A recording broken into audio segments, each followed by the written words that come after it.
बउआ लोग, आज हम लोग देखेंगे संयोजन अभिक्रिया। इसका परिभाषा देखने से पहले हम लोग समझ लेते हैं कि संयोजन अभिक्रिया क्या होता है। याद रखना, इस अभिक्रिया में दो अभिकारक होगा और एक ही उत्पाद बनेगा। दो से ज़्यादा भी अभिकारक हो सकता है, तब पर भी यहाँ पर जो होगा उत्पाद सिर्फ और सिर्फ एक ही उत्पाद बनेगा।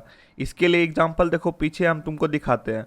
तो यहाँ पे क्या है, यहाँ पे मैग्नीशियम धातु जो है वो ऑक्सीजन के उपस्थिति में जब जलता है तो मैग्नीशियम ऑक्साइड बनता है। ये अभिक्रिया संतुलित नहीं है। इसको संतुलित करने के लिए हमको क्या करना पड़ेगा, Mg के आगे 2 लगाना पड़ेगा और MgO के आगे भी 2 लगाना पड़ेगा। इस तरह जो है यहाँ पे मैग्नीशियम और ऑक्सीजन जो है 2 अभिकारक है, लेकिन उत्पाद में केवल एक बन रहा है, मैग्नीशियम ऑक्साइड। इसी तरह नीचे वाला एग्जाम्पल में अगर देखें तो यहाँ पर हो गया कैल्शियम कार्बोनेट और जल हो गया और कार्बन डाइऑक्साइड। तो ये तीनों का तीनों अभिकारक जब आपस में जुड़ेगा तब जाके बनेगा यहाँ पर कैल्शियम बाइकार्बोनेट, जो कि केवल एक ही उत्पाद है। तो 2 अभिकारक रहेगा तब पर भी एक ही उत्पाद बनेगा, 3 अभिकारक रहेगा तब पर भी एक ही उत्पाद बनेगा। चलो अब परिभाषा पढ़ लेते हैं।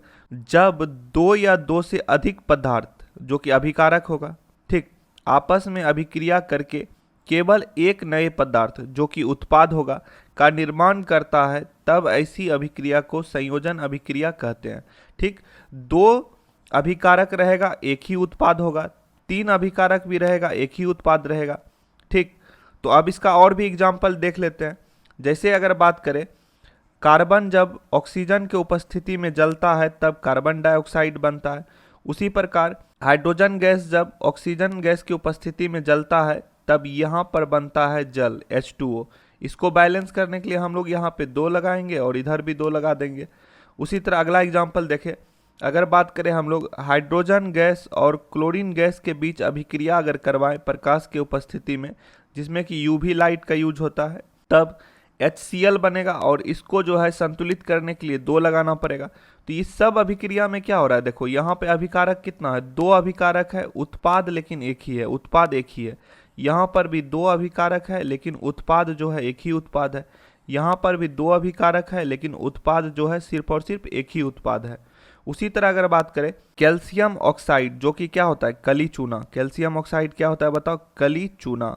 कली चूना को जब हम लोग जल के साथ अभिक्रिया करवाते हैं तब यहाँ पर बुझा हुआ चूना बनता है। क्या बनता है, बुझा हुआ चूना, और साथ में उष्मा यहाँ पर निकलता है। तो ये जो है तुम्हारा कैल्शियम हाइड्रोक्साइड, ये है बुझा हुआ चूना, बुझा हुआ चूना।